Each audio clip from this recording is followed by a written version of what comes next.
자, 그러면 우리 성경 오늘 본문 같이 읽고 같이 말씀 나누는 시간 갖겠습니다. 오늘 말씀은 계속되는 요한복음 13장 21절로 30절까지 말씀이 되겠습니다. 가지고 계신 성경에 신약 성경의 171페이지경에 나와 있을 것입니다. 171페이지입니다. 신약 성경 요한복음 13장 21절로부터 30절까지 우리 다 찾으셨으면 저와 같이 우리 한 목소리로 읽겠습니다. 시작. 예수께서 이 말씀을 하시고 심령이 괴로워 증언하여 이르시되 내가 진실로 진실로 너희에게 이르노니 너희 중 하나가 나를 팔리라 하시니 제자들이 서로 보며 누구에게 대하여 말씀하시는지 의심하더라. 예수의 제자 중 하나 곧 그가 사랑하시는 자가 예수의 품에 의지하여 누웠는지라. 시몬 베드로가 머리짓을 하여 말하되 말씀하신 자가 누구인지 말하라 하니 그가 예수의 가슴에 그대로 의지하여 말하되 주여 누구니이까. 예수께서 대답하시되 내가 떡 한 조각을 적셔다 주는 자가 그니라 하시고 곧 한 조각을 적셔서 가롯 시몬의 아들 유다에게 주시니 조각을 받은 후 곧 사탄이 그 속에 들어간지라. 이에 예수께서 유다에게 이르시되 내가 하는 일을 속히 하라 하시니 이 말씀을 무슨 뜻으로 하셨는지 그 앉은 자 중에 아는 자가 없고 어떤 이들은 유다가 돈꾀를 맡았으므로 명절에 우리가 쓸 물건을 사라 하시는지 혹은 가난한 자들에게 무엇을 주라 하시는 줄로 생각하더라. 유다가 그 조각을 받고 곧 나가니 밤이러라. 아멘. 오늘 말씀은요, 먼저 제가 심혈을 기울여서 그린 그림을 좀 하나 소개해 드리는 걸로 하도록 하겠습니다. 물론 제가 그린 건 아니고요, 챗GPT의 도움을 받아서 그린 그림 굉장히 무슨 명화처럼 보이지 않으십니까? 요즘 진짜 잘 그려주는 것 같아요. 근데 저 그림이 어떤 그림이냐면 제가 예전에 본 영화의 한 장면을 좀 생각하면서 떠올리면서 그린 그림이에요. 그래서 뭐 영화랑 정확하게 맞아 들어가진 않을지 모르겠지만 어떤 그림이냐면은 보이시죠, 그렇죠? 땅이 갈라졌어요. 뭐 지진이 나가지고 땅이 갈라지고 떨어지면 이제 큰일 납니다. 그런데 한 사람이 떨어졌어요, 그렇죠? 근데 떨어졌는데 위에 있는 주인공이 그 사람을 딱 붙잡았습니다.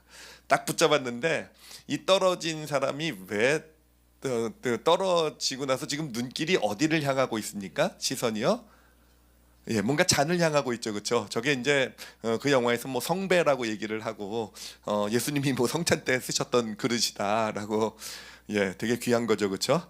하여튼 거기에 뭐 물을 담아 마시면은 뭐 죽은 자도 살아나고 뭐 병도 다 고쳐지고 막 하여튼 뭐 영화 설정이 그랬어요. 자, 그런데 이 사람이 계속 어디를 그 금배를 바라보면서 이제 손을 그쪽으로 뻗고 있는 그런 이제 그림입니다.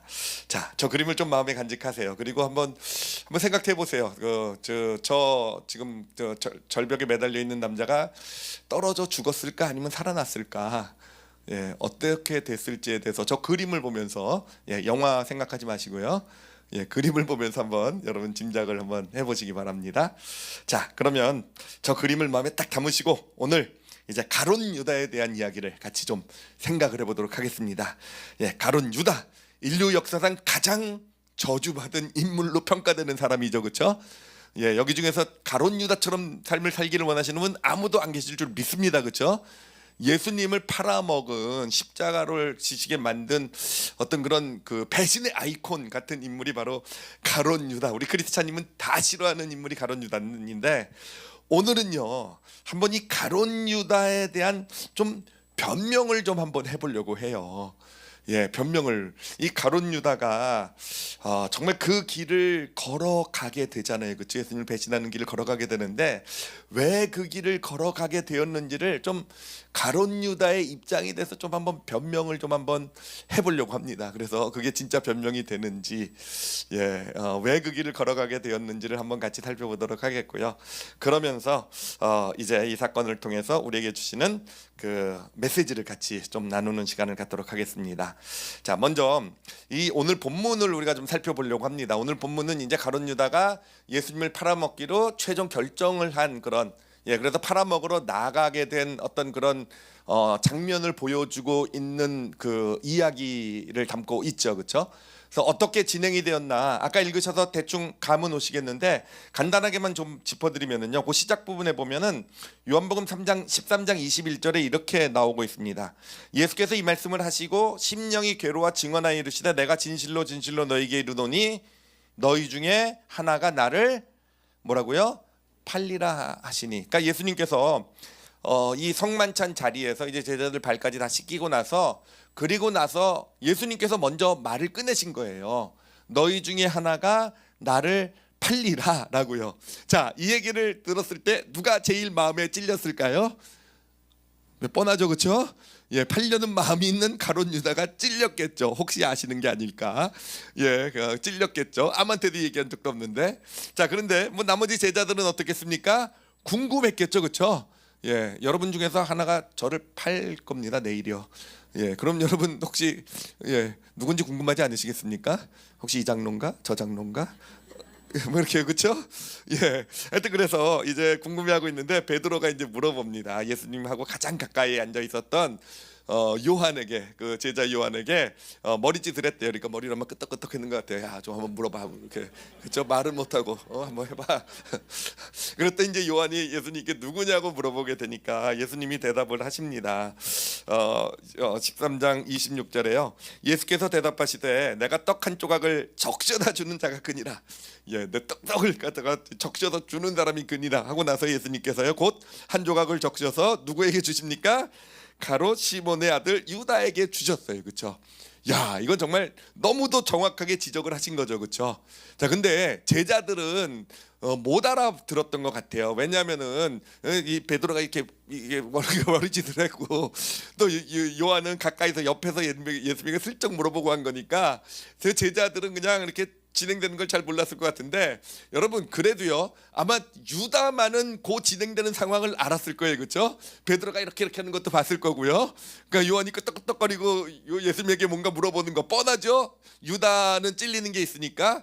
그리고 봤을 겁니다. 자, 그런데 예수님께서 갑자기 또 이렇게 떡을 적셔다가 자기한테 딱 주는 걸 보고요, 이 유다의 마음은 어떻겠습니까? 덜컥 내려앉았을 거예요, 그렇죠? 야, 이분이 아시는구나. 덜컥 내려앉았을 겁니다, 그렇죠? 예, 그냥 결정 내려앉았을 것이고. 자, 그러자 어떻게 됩니까? 그 성경은 뭐라고 얘기하고 있냐면은 계속되는 그 27절에요. 조각을 받은 후 곧 뭐라고요? 사탄이 그 속에 들어간지라. 예, 이에 예수께서 유다에게 이르시되 내가 하는 일을 속히 하라 하시니. 그렇죠? 내가 하는 일을 속히 하라. 뭐 예수님이 하라 그러면 해야죠, 그렇죠? 예, 그래서 이제 예수님을 파는 그 최종 결정을 내리고 팔러 나가는 유다의 모습을 우리가 보게 됩니다. 자, 근데 이 상황을 우리가 좀 더 잘 이해하기 위해서는요, 요 사탄이 그 속에 들어간지라는 표현을 좀 우리가 정확하게 이해를 해야 돼요. 사탄이 들어갔다고 하니까 갑자기 무슨 귀신이 쓰였다든지 뭐 사탄에 들려가지고 눈이 뒤집어졌다든지, 그렇죠? 또 정신 이상이 됐다든지 그런 사실은요 성경은요 사탄이 들어간지라 뭐는 악령이 힘있게 내리는지라 마귀에 씌었는지라 이런 표현을 쓸 때 여러분 이게 그냥 제가 짐작으로 얘기하는 게 아니라 성경 구절들, 그거에 관련된 성경 구절을 찾아보면서 우리가 발견하게 된 게 뭐냐면은 바로 이 사탄이 들어갔다는 표현을 성경은 언제 쓰냐면은 부정적인 마음이 그 생각을 지배하게 될 때 쓰더라고요. 그러니까 부정적인 마음이 어떤 그런 튼탁하게 됐을 때, 예, 튼탁하게 됐을 때, 그리고 그 긍정적인 마음이 완전히 마음을 지배하게 됐을 때, 예, 그때 뭐 사탄이 틈탔다라든지 아니면 사탄이 들어갔다 이런 표현을 쓰고 있다라는 거예요. 자, 그러니 오늘 이 말씀이 어떻게 진행이 되었는지를 요 구절, 지금 우리 본문을 지금 나눈 걸 가지고 이렇게 분석을 해보면 가룟 유다의 입장이 되어서 분석을 해보면은요, 자, 그래요. 이 유다는요 갈등을 하고 있었어요. 예수님에 대해서 진짜 갈등이 있었어요. 왜냐하면은 자신은 예수님이 이스라엘 왕이 되어서 로마로부터 이스라엘을 구원해 내야 된다라고 그렇게 확신하고 있었거든요. 자, 그런데 예수님이 하신 말씀이나 지금 하시는 일들을 보면은 맨날 죽는다고 그러세요, 그렇죠? 맨날 뭐 죽고 뭐 잘 이해할 수 없지만 뭐 어떤 뭐 살과 피를 주고 뭐 하여튼 맨날 이상한 얘기만 뭐 그 왕이 되시고 뭐 그 이스라엘 구원할 생각은 하지도 않고 계신단 말이에요. 자, 그 가운데서 이 가룟 유다는요 갈등을 하고 있었죠. 갈등을 하고 있었습니다.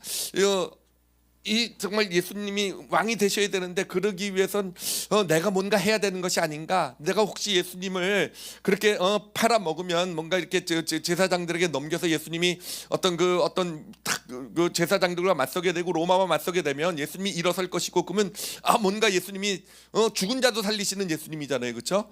예, 정말 병자도 고치시는 예수님이잖아요, 그렇죠? 와, 예수님이 군대 대장이 되시면 엄청 좋겠네요, 그렇죠? 총 맞아도 되잖아요, 그렇죠? 예, 본 부상당해도 예수님한테 와가지고 손 한번 던지시고 또 나가서 싸우게 하고 너무 어린애 같은 상상을 하죠. 하여튼 어찌됐든 그래서 이 갈등을 하고 있었단 말이에요. 예수님을 이렇게 좀 이렇게 그 위기 상황으로 몰아붙이시면 끝까지 마지막 상황으로 몰아붙이면 예수님이 뭔가 이스라엘 위해서 일어나시겠구나. 자, 그런데 갈등이 되는 건 뭡니까? 예수님을 팔아먹어야 된다라는 거예요. 제자가 스승을 넘겨줘야 된다라는 거예요, 이 나쁜 사람들에게. 그러니 이 가룟 유다의 마음은 갈등을 하고 있었는데 오늘 말씀을 보니까 누가 얘기를 꺼내셨습니까? 예수님이 먼저 꺼내셨단 말이에요. 너희 중에 한 명이 날 팔 것이다라고 꺼내더니 그러더니 어떻게까지 합니까? 아예 노골적으로 바로 이 떡을 적셔서 주는 사람이 바로 그 팔아먹을 그 사람이라고 그냥 자기 위에다 그냥 떡을 탁 넣어버린 겁니다. 예, 그러니 어떻겠습니까? 갈등하고 있었던 이 가룟 유다의 마음 가운데 예수님의 그런 모습을 보면서 성경은 사탄이 들어간지라 뭐라고? 예, 그게 뭡니까? 부정적인 생각이 마음을 완전히 지배하게 되었다라는 거예요. 갈등하고 있었는데 이제까지는 이래야 되나 저래야 되나 이럴 수도 이게 맞는 길인 것 같은데 어떻게 내가 그렇다고 우리 선생님을 배반할 수 있고 이 마음에서 이제는 아니구나. 팔아먹어야 되는 거구나. 이제는 내가 해야 될 이 옳다고 믿는 일을 해야 되는구나. 그렇게 돼가지고 이제 부정적인 마음이 완전히 지배하게 되고요. 예수님은 그 모습을 딱 보시자 뭐라고 얘기했습니까? 가서 너 지금 할 일 해. 지금 너 부정적인 생각, 네가 갖고 있는 생각 그대로 행하라라고 얘기하신 것이고, 그러니까 가룟 유다가 나가서 이제 예수님을 팔아먹는 그 길을 걸어가게 된 건 아니겠습니까? 자, 이렇게 생각을 해보니까 여러분 어떻습니까? 가룟 유다가 물론 잘못한 건 맞죠, 그렇죠? 그렇지만 이게 가룟 유다의 온전한 책임이겠습니까? 가룟 유다의 온전한 책임이겠습니까? 예수님께서도 좀 책임이 좀 있는 것 같지 않으세요? 저희 예수님 비난하면 다 표정들이 이상해지셔가지고. 근데 솔직히 정말 제가 만약에 이게 재판에서 한다고 한다면 가룟 유다의 얘기 듣고 그 상황을 본다고 한다면 저는 어쩌면 가룟 유다 무죄라고 하면 돌맞겠죠? 아니 근데 진짜 가룟 유다가 물론 책임이 있겠지만 그렇다고 완전히 그렇게 진짜 어떻게 보면 예수님이 그렇게 길을 가도록 좀 몰아붙인 것 같은, 그렇죠? 예수님께서 그 길을 가도록 그렇게 지금 만들고 계신 그런 부분도 있는 것이 아닌가. 그러면 예수님의 책임도 있는 게 아닌가라는 것입니다.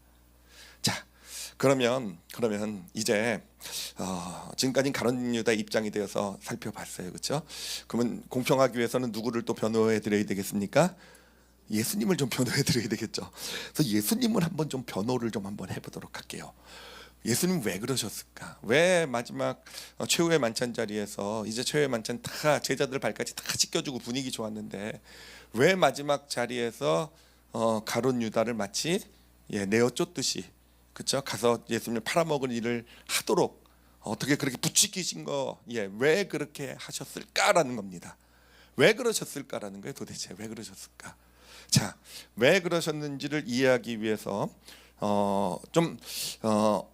앞으로 좀 가보도록 할게요.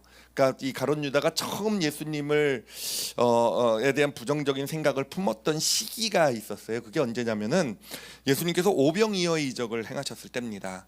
이 이적은 물론 다른 이적도 되게 놀랍죠. 뭐 병자 고치시고 죽은 자 살린 이적도 되게 놀랍지만 이 오병이어의 이적은 특히 파급력이 있었던 게, 다른 이적들은 개개인이 경험하는 거지만 오병이어의 이적은 한꺼번에 몇 명이 경험했습니까?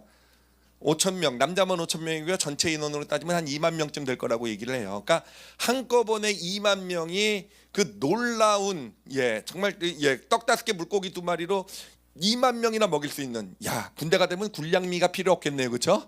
예, 그냥 떡 5개, 2개, 물고기 2마리만 들고 다니면 그걸로 먹고 살고 싸울 수 있겠네요.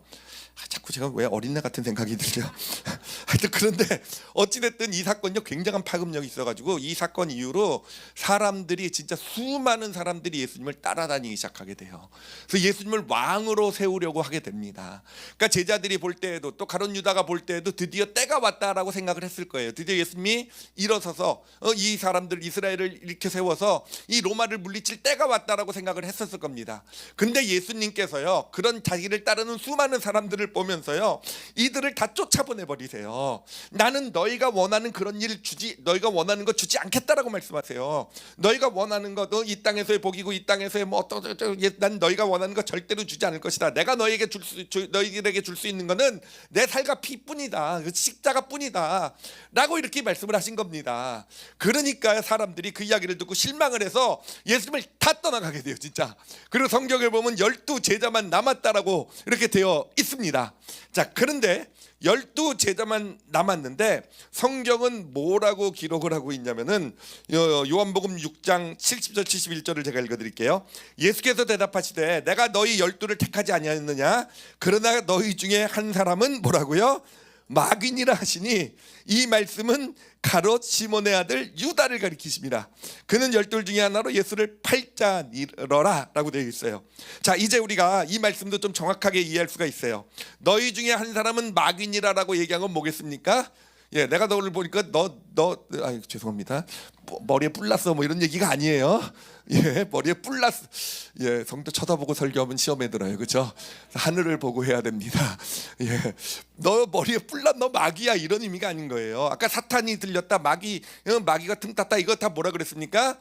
부정적인 마음을 지금 가지고 있다라는 거잖아요, 그렇죠? 부정적인 마음을 품고 있다라는 게 이 표현이라고 그랬잖아요. 그러니까 예수님께서 이 12 제자만이 남았어요. 정말 내가 살과 피를 주겠다고 다 떠났음에도 불구하고 12사람만은 뭐 생명의 말씀이 주께 있사오니 우리가 어디를 가겠사옵나이까 뭐 이렇게 고백하면서 12사람만은 남았단 말이에요. 그런데 예수님이 보시니까 남긴 남았는데 그래도 11명은 어떤 그런 예수님이 주시겠다라는 어떤 그런 것을 기대하고 남았는데, 그런데 유다 한 명만은요 부정적인 마음을 여전히 품고 있었다라는 거죠. 부정적인 마음, 예수님이 지금 가시려는 길이 잘못된 길이라는 거, 그렇죠? 예수님이 이해하지 못하고 예수님에 대한 부정적인 마음을 품은 그 유다가 남아 있었던 거예요. 예수님 보시고 아신 겁니다. 예, 저래도 알았을 것 같아요, 그렇죠? 예, 부정적인 마음 품은 사람 얼굴만 봐도 압니다, 그렇죠? 예, 제가 무슨 관심법이 있어서 그런 게 아니라 예, 권영현 사님 보여요, 그렇죠? 갑자기 왜 저 얼굴이 보이죠? 예, 성도한테 얘기하면 시험 될 테니까 우리 교육자는 시험 안 될 줄 믿습니다. 하여튼요, 그러니까요, 이 가룟 유다에게 지금 부정적인 마음 품고 있다. 12만이 내가 살과 피를 준다고 원하는 거 주지 않는다고 해서 남은 것처럼 보이지만 너는 지금 부정적인 마음을 여전히 품고 있다라고 예수님께서 지적해 주신 거예요. 자, 예수님께서 지적해 주신 이유는 뭐겠습니까? 왜 지적하게 해주셨겠습니까? 예, 왜 지적하셨냐면 내려놓으라고 지적을 하신 거예요. 너 그런 감정을 가지고 나를 따르면 안 된다라는 거예요. 부정적인 감정을 따르면 결국은 너 마귀에게 조종당할 수밖에 없다. 너 부정적인 생각을 품고 있는 한 결국 마귀에게 쓰임받을 수밖에 없으니까 그 생각을 내려놓으라고 하신 말씀 아니겠습니까? 자, 그래요. 예수님은 이 가룟 유다가 어떻게든지 이 마음을 내려놓기를 원하셨던, 예, 저는 이 말씀 보면서 그게 너무 확실한 것 같아요. 그리고 그 다음에 예수님이 그 후에 또 성경의 진행도 보면은요, 예수님은요 보면 어떻게든지 가룟 유다를 좀 돌이키게 하시려고 하신 것이 아닌가라는 그런 생각이 드는 그런 장면들이 좀 나옵니다.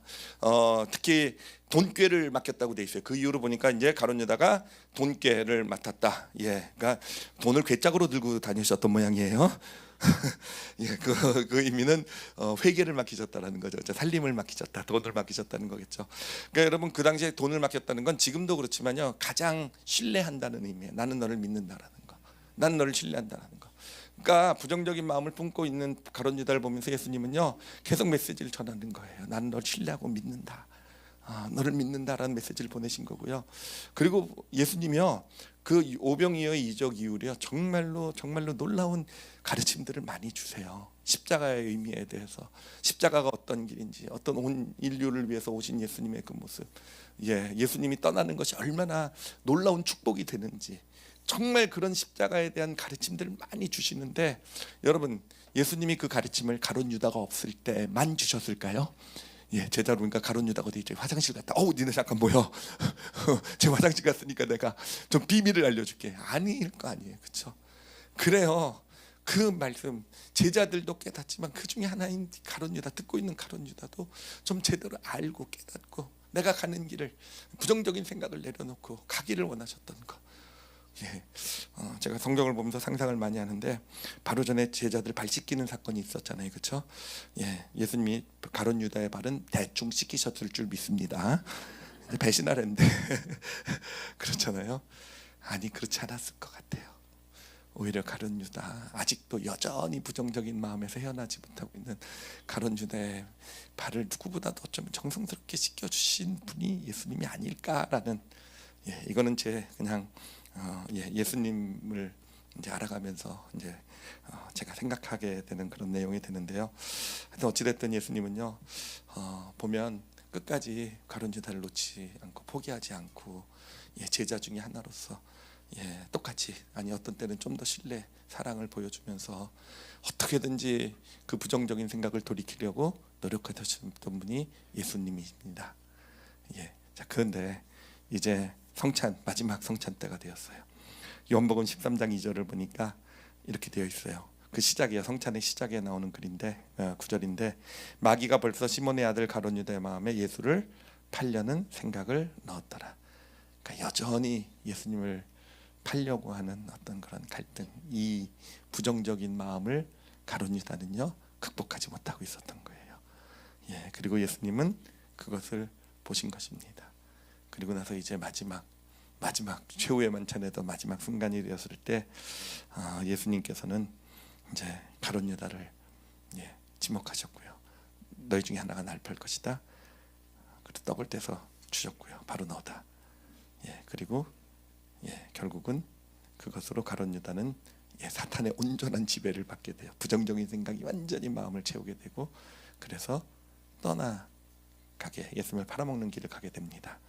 자, 그러면 우리가 생각해 볼게요. 왜 예수님이 그러셨을까? 왜 예수님 그때까지는 그렇게 어떻게든 가룟 유다를 어떻게든 그 부정적인 생각으로부터 구해내시려고 하셨던, 어떻게든 가룟 유다를 붙들어 주려고 하셨던 그 예수님께서 왜 이 마지막 순간에 오셔서는 가룟 유다의 손을 놓아버리신 것일까라는 거예요. 왜 그러셨겠습니까? 왜 이 마지막 순간에 와서는 가룟 유다로 하여금 그 길을 걸어가는 것을 그냥 놓아두셨을까라는 거예요. 왜 그렇겠습니까? 12명 중에 한 명이 자신을 팔아야 되기 때문에 그랬겠습니까? 아니요. 만약에 자신의 계획을 위해서 예수님의 어젠다가 있고 계획이 있고, 그 중에서 한 명은 팔아야 되는데, 가룟 유다 넌 거기에 쓰이래고, 그래서 내가 원래부터 너 택할 때부터 너는 그 목적으로 내가 택했어, 그래가지고 제자로 삼으셨고, 만약에 그런 예수님이라고 한다면 일단 저는 예수님 못 믿을 것 같아요. 일단 저는 마귀가 든다는 것 같아요. 갑자기 부정적인 마음이 그런 예수님 아니세요, 그렇죠? 그럼 왜 그러셨을까라고 했을 때, 여러분, 그 정말 중요한 이유가 있어요. 정말 중요한 이유. 이거는 성경 전체를 꿰뚫는 핵심 주제이기도 합니다. 그건 뭐냐면은, 여러분, 성경 전체를 꿰뚫는 주제를, 이건 제가 신학교에서 이 공부를 하면서 저도 굉장히 놀라고 또 열심히 연구도 하면서 진짜 은혜를 받았던 건데, 저는 성경 전체를 꿰뚫는 주제가 그냥 구원이라고 생각을 하고 있었어요. 근데 맞아요, 구원, 인간을 구원하는 것이 성경을 꿰뚫는 주제인데, 그 구원을 자체에 담겨 있고 그거의 목적이 되는 게 있더라고요. 성경 전체의 주제. 어떻게 보면 이 구원보다 더 하나님의 보실 때는, 구원도 물론 그만큼 가장 중요한 거겠지만 그에 못지않게, 아니 구원의 목적이 될 수도 있는 어떤 그런 주제가, 성경 전체를 꿰뚫는 주제가 뭐냐면요, 하나됨이라는 거예요. 하나됨이요. 여러분, 성경을 보면 놀라운 게, 예수님, 하나님은요 하나됨을 깨는 죄를 용서하지 않으세요. 하나됨을 깰 때요, 그 깬 한 사람뿐만 아니라 이스라엘 전체를 전쟁에서 패하게 하시기도 하시는 분이 하나님이세요. 그리고 하나됨을 깨는 그 죄는 절대로 용납하지 않으시는 게 하나님이시더라고요. 그리고 우리가 성경에 이제 보통 얘기할 때 성경에서 가장 무서운 죄가 하나 있어요. 모든 죄는 다 용서받되 요 한 가지 죄는 용서받지 못한다는 죄가 있어요. 아마 아시는, 짐작하시는 분 계실 텐데 그 죄를 이름도 붙여 있죠. 성령 회방죄라고 얘기하죠, 그렇죠? 근데 이게 애매해요. 성령 회방죄가, 성령을 회방한다는 게 뭘까? 성령 회방죄가 뭐냐면은요, 뭐 여러 가지로 이론이 있지만 사실은 성령 회방죄는요 아주 명확합니다. 성령님이 하시는 일은요 다른 게 아니에요. 제가 성경에 정말 많이 나와 있고요. 제가 뭐 로마서 뭐 바울 서신 분석해 가지고 이렇게 보여드릴 수도 있는데 그냥 구절 하나로 소개를 해드리도록 할게요. 에베소서 4장 3절입니다. 4장 3절 우리 같이 읽도록 하겠습니다. 읽겠습니다. 시작. 평안에 매는 줄로 성령이 하나 되게 하신 것을 힘써 지키라. 성령이 어떻게 한 거요? 하나 되게 하신 거. 성령이 하나 되게 하신 거예요. 이 에베소서에서 얘기하는 거, 예수 그리스도의 십자가의 의미가 뭐겠습니까? 하나 되게 하신 거예요. 다 갈라지고 깨어졌던, 그래서 십자가에서 담을 허무셨다고 되어 있어요. 그리고 원수되었던 사람이 바로 십자가 안에서 하나가 되었고, 그리고 바로 성령님께서는요 그 하나됨을 이루어 가시는 분, 이 땅에서 예수 그리스도를 믿는 사람들, 하나님의 사람들을 통해서 하나됨을 이뤄가는 게 이게 성령님이 하시는 일이에요. 자, 그러니 성령 회방죄는 뭐겠습니까? 성경이 말하는 성령 회방죄는요 하나됨을 깨는 죄가 성령 회방죄입니다. 어떤 모임이나 공동체나 가정이나 교회나 이 사회나 하나됨을 깨는 죄가, 하나님이 제일 힘들어하신, 미워하시는 죄가 바로 그 죄예요. 자, 그러면 이제 한번 생각해 보세요. 예수님께서 왜 가룟 유다를 내어 보내셨을까? 왜 팔아가도록 내어 보내셨을까? 왜냐하면은요 제자 공동체를 지키기 위해서 그런 거예요.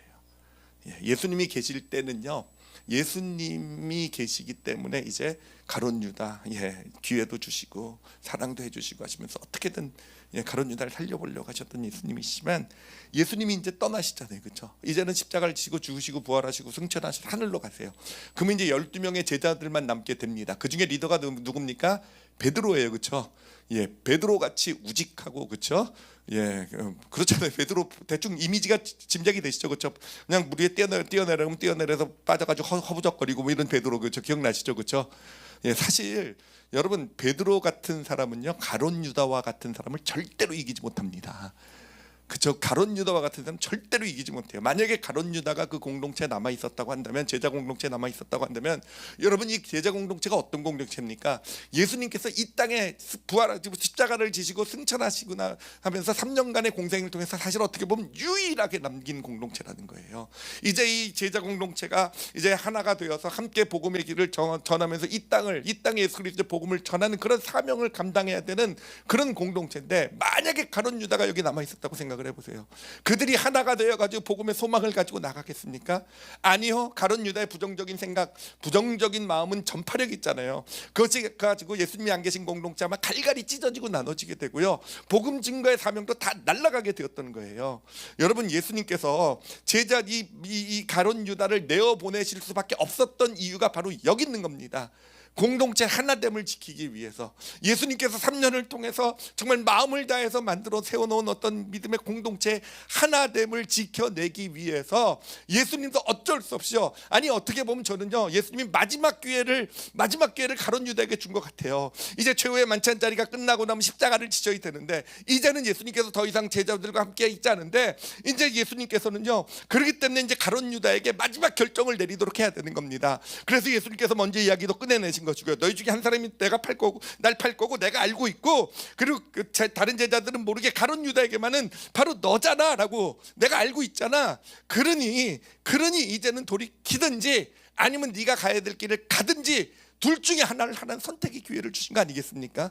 그런데 성경을 보니까 사탄이 그 속에 들어왔다. 그러니까 그 선택에서 어떤 선택을 합니까? 예수님을 팔아먹을 선택을 가룟 유다가 한 거예요. 그리고는 그 길을 예수님 그 모습을 보시고 이제 그러면 너의 할 일을 해라 해서 가야 할 길을 가게 만든 것, 이게 바로 이게 바로 오늘 본문 말씀에서 우리가 볼 수 있는 이 가룟 유다가 예수 그리스도를 팔아먹게 된 그런 여정이 되는 것입니다. 자, 그러면 이제 오늘 말씀에서요, 사실은 가룟 유다를 위한 변명에서 시작된 말씀이지만 결론은요, 예수님을 위한 변호로 끝났죠, 그렇죠?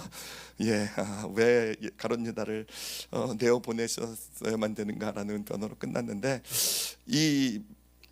우리가 이야기 가운데서 좀 마음에 꼭 담아야 되는 메시지를 세 가지만 간단하게 좀 나누도록 할게요. 여러분, 첫 번째로 우리가 좀 오늘 말씀에서 꼭 좀 기억했으면 좋겠다는 거요. 여러분, 사단이 틈탄다라는 걸 꼭 기억했으면, 틈타는 것이라는 걸 기억했으면 좋겠어요. 부정적인 마음을 품는 거는요, 그냥 내 안에 내가 판단해서 내가 생각해서 옳고 그름을 따져서, 또는 내가 상처받고 내가 힘들고 그래서 품는 어떤 그런 것이지만, 결국은요, 그 마음을 품고 있으면요, 부정적인 마음을 내려놓지 못하고 품고 있으면 그건 누가 틈타는 것이 되는 겁니까? 바로 사탄이 틈타게 된다는 걸 우리가 꼭 좀 기억했으면 좋겠어요. 그래요. 부정적인 마음 잠시 들을 수 있어요. 우리 감정이 있는 존재이기 때문에. 그래요. 우리도 옳고 그름을 판단할 수 있는 존재이기 때문에 내가 옳고 그렇다고 믿는데 그것과 다른 길로 가게 되면 우리는 부정적인 마음 품을 수 있어요. 그렇지만 여러분, 부정적인 마음을 계속 가지고 있으면 여러분, 그것은 사단에게 틈을 주는 것이고요. 그럼 사단이 우리를 지배하게 되고 그걸 내려놓지 못할 때 결국 사단이 원하는 대로 가게 되는 그런 모습이 나타나게 되는 것입니다.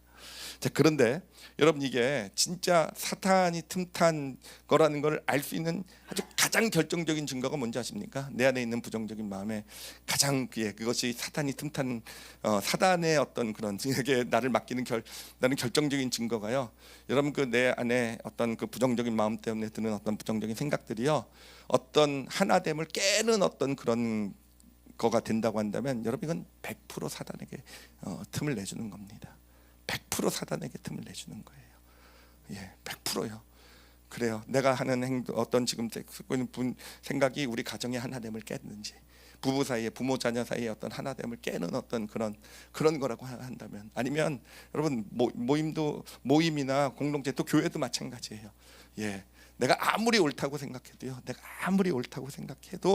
그게 만약에 하나됨을 깨는 어떤 일이 된다고 한다면 성경은 그게 바로 사단이 틈탔다, 사단이 들어왔다라고 얘기를 하는 겁니다. 사단으로. 이 사회도 전 마찬가지예요. 성경은 마찬가지로 보고 있어요.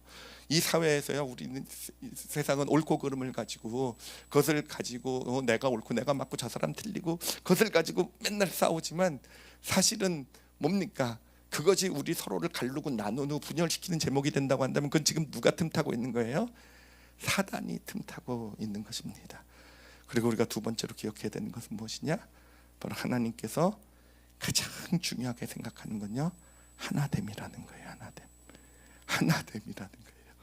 성령 회방제가 하나됨을 깨는 게 성령 회방제라고 그랬잖아요. 하나됨을 깨는 거예요. 하나님은요, 결코 그것을 용납하지 않으세요. 결코 용납하지 않으시고요. 제가 하여튼 믿음의 길을 걸어오면서 이제 30년이 훨씬 좀 넘었는데 거의 40년 가까이 되어 가는데, 제가 이 말씀을 묵상하면서 이렇게 돌아보면서 발견한 사실이요, 어떤 분이 진짜 신앙생활에 복을 받으시는가라고 봤더니요, 이제 저도 하나님은 엄청난 빅데이터를 가지고 계시겠죠, 그렇죠? 근데 저도 한 40년 되는 데이터가 저한테 쌓여 있고, 성도들과 함께한 또 그런 시절의 어떤 데이터를 이렇게 봤을 때, 여러분, 진짜 아름답고, 진짜 저분 신앙이 너무 좋고 아름답고 안에서 어떤 좋은 일들이 있고라고 할 때 보면요, 그 어떤 분이냐면요, 하나됨을 위해서 힘쓴 분이에요. 자기의 옳고 그름이 있어도요, 옳고 그름을 내세우기보다는요, 옳고 그름보다 무엇을 더 중요하게 생각하는가? 하나됨을 이뤄가는 어떤 그것을 더 소중하게 여기고 그 길을 걸어오신 분들의 신앙의 모습이나 그 결과로 인한 삶의 모습이요, 정말 예외 없이 아름다운 것을 발견하게 돼요. 그런데 아무리 믿음이 좋아 보여도요, 결국은 오라도요, 그 하나됨을 깨는 역할을 했던 어떤 그런 신앙인들 보면 참 안타까운데요, 왜 저분은 저렇게 하나님을 열심히 믿으려고 하고 막 어떤 옳다고 믿는 것으로 그렇게 살아가신 분이신데, 제가 너무 많이 얘기 안 할게요. 근데 신앙의 모습이 끝이 아름답지가 못해요. 예.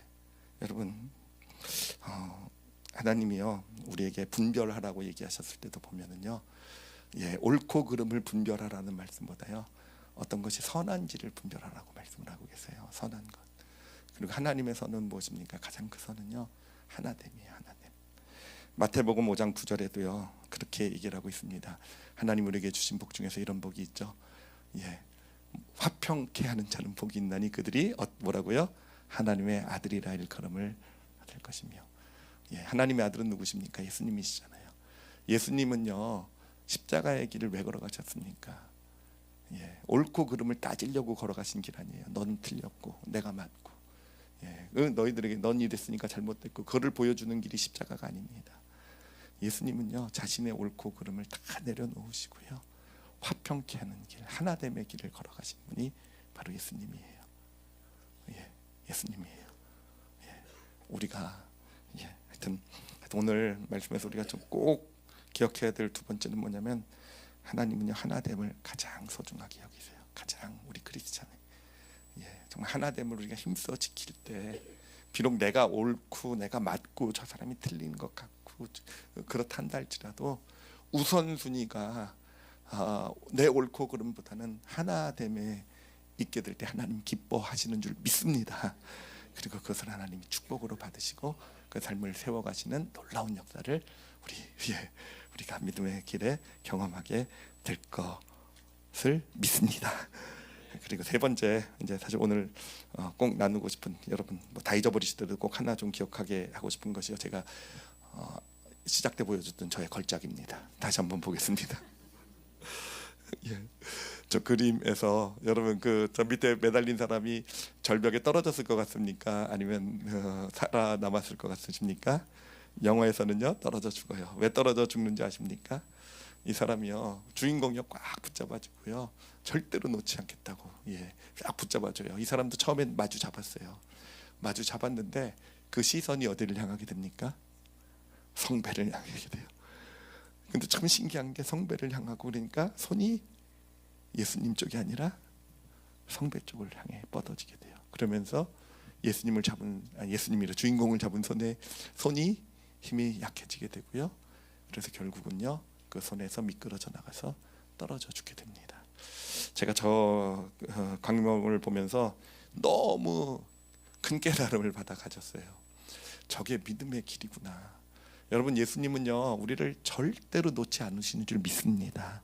우리가 어떤 절벽에서 떨어져도, 정말 그게 질병의 절벽이든 그 물질의 절벽이든 아니면 관계의 절벽이든 어떤 삶의 고난 어려운 문제든 어떤 절벽에 떨어진다 한다 할지라도 여러분 하나님 예수님께서 우리를 잡아주실 것이고요. 여러분 예수님 우리를 절대로 놓지 않을 줄 믿습니다. 근데 그게요 여러분 문제는 우리 쪽에 있어요.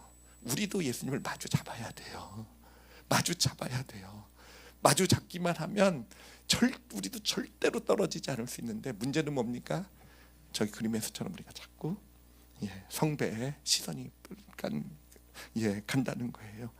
내 욕심, 내가 원하는 것, 어떤 그런 세상에 잘 되는 것, 아니면은 내 상처, 내 아픔, 내 어떤 그런 내 옳고 그름, 내 자존심, 내가 원하는 것, 여기에 자꾸 마음이 가게 되면요, 여러분 나도 모르는 새 내가 원해서가 아니라 나도 모르는데 내 예수님을 쥔 손이 약해지게 되는 것이고요.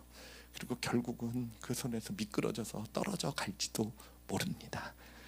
여러분 꼭 기억하시고요. 결국은 우리의 시선이요 예수님을 향해야 돼요. 정말 여러분 지금 혹시라도 구덩이에 빠지셨습니까? 절벽에 떨어지셨습니까? 아직 떨어져서 죽지 않으셨잖아요, 그렇죠? 어떤 절벽이든, 그게 절벽이 얼마나 깊고 정말 이건 떨어지면 그냥 반드시 죽을 수밖에 없는 절벽이어도 아직은 죽지 않았잖아요. 그 얘기는 뭡니까? 예수님이 지금 잡고 계시다라는 거예요. 그럼 우리가 해야 될 일은 뭐겠습니까? 우리의 시선을 예수님께 향하는 거. 우리의 시선이 자꾸 내 문제, 내 아픔, 내게 왜 이런 일이 생기고, 원망, 미움, 특히 부정적인 생각들, 누군가를 가두고, 내 옳고 그름, 내 시선이 거기에 가 있다고 한다면, 그래요, 어느샌가 조금씩 미끄러져서 거기까지만 얘기하도록 하겠습니다. 그래서 하여튼 예수님 저 그림 꼭 생각하시고요. 예수님의 손을 꼭 붙드실 줄 아시는, 그리고 붙들고 절대로 놓지 않으실 수 있는. 어떻게 그럴 수 있습니까? 예수님을 바라보시면 돼요. 예수님을 바라보게 되면요, 예수님으로부터 내 마음의 평안과 3종 세트 있잖아요, 그렇죠? 평안과 신뢰와 기쁨이 우리에게 오게 돼요. 그러면 그 잡은 손이 힘이 더 들어가게 되고요. 어떤 절벽에서도 우리를 구원해내시는 놀라운 예수님의 놀라운 능력과 역사를 경험하게 될 줄 믿습니다. 오늘 말씀 영혼에 이 그림 꼭 간직하시고, 어떤 상황에서도 절대로 우리를 놓지 않으시는 예수님, 그분 손을 꼭 붙드시고 이 믿음의 길 가시는 우리 올리브교회 성도들이 되시기를 예수님의 이름으로 축복합니다. 기도하시겠습니다.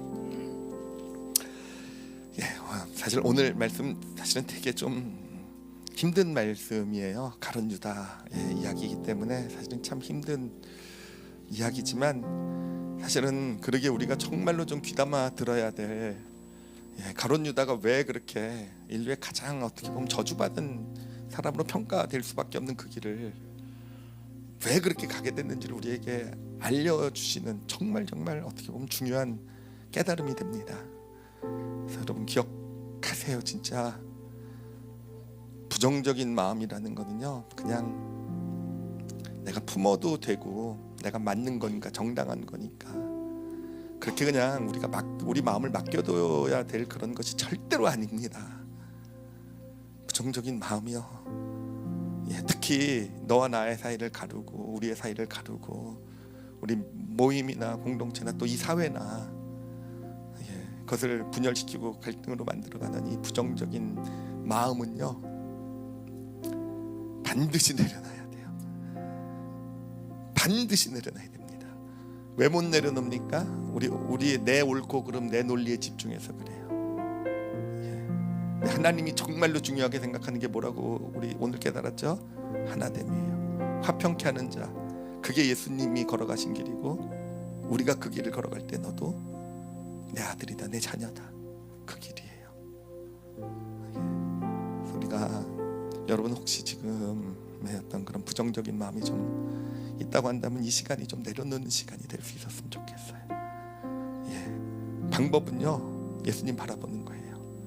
내 논리에 집중하면 안 돼요. 내 옳고 그름 집중하면 안 돼요.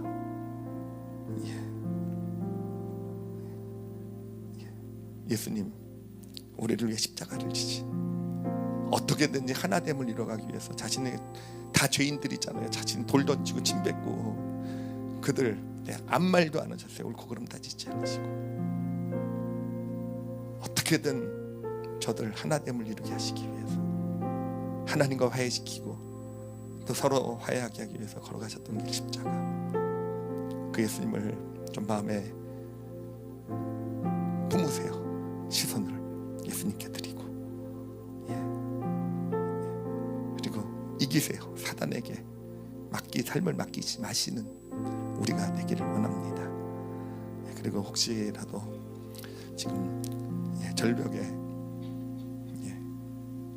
갑자기 가는데 땅이 갈라지고, 그렇죠? 빠지고 싶어서 빠진 거 아니잖아요. 갑자기 지진처럼 삶이 흔들리고 갈라지더니 갑자기 빠졌잖아요, 그렇죠? 여러분 꼭 기억해서 믿음의 눈으로 보세요. 예수님 지금 나를 붙들고 계세요.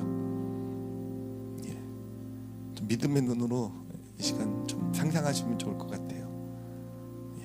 붙들고 계세요. 그래서 내가 아직은 완전히 빠져서 죽진 않은 거예요. 자, 그럼 지금 해야 될 일이 무엇이겠습니까? 예수님을 바라보겠다라는 거, 그리고 예수님을 붙드는 손을 꼭 붙여요. 지금은요, 딴 거 중요한 거 아무것도 없어요. 성배도 중요하지 않아요, 그렇죠? 성배가 뭐가 중요합니까? 지금요, 그 어떤 것도, 내가 지금 절벽에 나도 모르게 가다가 내가 원하지도 않은, 갑자기 빠졌다고 한다면 다른 어떤 것도 중요하잖아요. 그냥 예수님 손 꼭 붙잡아야죠. 예수님 바라보면서 내가 그러겠습니다라고 고백하세요. 예수님 붙들고 좀 꼭 바라보고 붙들겠습니다. 평안이 임할 거고요, 신뢰가 올 거고요, 절대로 빠지지 않겠구나, 기쁨이 어느샌가 나를 지배하게 될 것입니다. 우리 다 같이 오늘 말씀을 놓고 자신을 위해서 우리 통성으로 함께 기도하시겠습니다. 하나님 아버지, 이 시간 사실은 고백할 것이 우리 힘으로는 잘 안 됩니다. 그래서 도와주시면 좋겠습니다. 우리 마음에 있는 상처받은 마음, 자존심도 상하고 우리 다 사실은 그래요. 사실 부정적인 마음에 우리를 맡길 때가 정말로 많음을 고백합니다. 하나님, 그래서 당신의 도우심이 이 시간 예수 그리스도의 보혈이 필요합니다. 이 시간 예수 그리스도의 보혈로 덮어주시고 하나님, 저희 이 부정적인 마음 맡기지 말게 하여 주시고, 하나님, 우리가 바라볼 분이 계시잖아요. 예수님, 하나됨을 이루게 하기 위해서 십자가의 길을 묵묵히 걸어가셨던, 자신의 옳고 그름을 주장하지 않으셨던 그 예수님 바라보면서 하나님, 정말 하나님이 축복하시는, 기뻐하시는 하나됨을 힘써 일어나가는 그런 길을 걸어가는 저희들 되게 하여 주시옵소서. 그리고 이 시간에 특별히 지금 벼랑에 매달려 있는 예수님 손 붙잡고 있는 우리 성도들을 축복하며 기도합니다. 하나님, 예수님이 놓으시지 않으면, 그리고 예수님 절대로 놓지 않으실 겁니다. 우리는 예수님이 놓으시다면 절대로 안 떨어질 것이니 하나님, 예수님 손 꼭 붙들 우리 성도들 되게 해주옵소서. 하나님, 질병 가운데 있고 근데 또 더 아프고 또 일도 생긴 그런 참 안타까운 그런 상황도 있어요. 근데 왜 그런 일이 생기겠습니까? 자꾸 병을 바라보게 하고 자꾸 부정적인 생각을 품게 하려는 어떤 사탄의 역사 아니겠습니까? 하나님, 그렇게 지금 어려운 상황 가운데 있는 우리 성도들 눈을 들어 다시 예수 그리스도 바라보게 하여 주시고, 그래서 예수님 손 더 굳게 붙잡는 순간이 바로 예수님께서 우리를 끌어올려 주시는 순간인 줄 압니다. 우리가 마주 잡을 때 하나님, 그런 은혜와 축복을, 그런 치료의 예수님의 역사를 보게 하여 주시옵소서. 물질의 어려움 가운데 있는 성도들이 있습니다. 우리가 붙잡아야 될 것은 예수님 손인 줄 압니다. 눈이 들리게 하여 주시고 예수님을 바라보게 하여 주시옵소서. 관계 어려움 가운데 있는 성도들이 있습니까?